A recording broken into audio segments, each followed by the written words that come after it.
Wîlayeta Hetaya Tirkî ragihand ku hemî deverên sînorî yên bi ser wîlayetê ve li ser sînorê Sûriye deverên ew lehîne. Ta 15 rojan bê ku sedim diyar bike.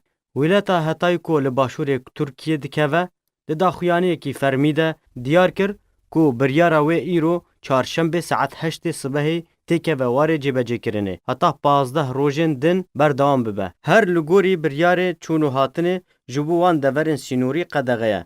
Bi tenê kesên neşteciyê wê deverê dikarin çûn û hatinê bikin. Her wiha rêgirî li derbasbûna rojnamevan jî ji bo wê deverê kirin û tu otomobîl nikare derbas bibe bê moletek fermî ji aliyê berpirs di hikûmeta Tirkî de. Ji duhve lev û tevgerê mezin li deverê sînorî yên Tirkî bi Sûriyê re peyda dibe ku hejmarek polîs û artîşên Tirkî li ser sînor ziyad bûye. Bi taybet li bajarê Rêhaniyê û dewroberê wê. Piştî biryara dawî li wîlayeta Hatay tê pêşbînîkirin ku wê di demek nêzik de wê artêşa Tirkiyê bi ser deverên Rojhilatê Çemê Firatê dest pê bike. Bi taybet ku heman biryar li Hatayê hate standin. Dema ku êrişa ser Efrîna Kurdistanê Sûriyê dest pê kir.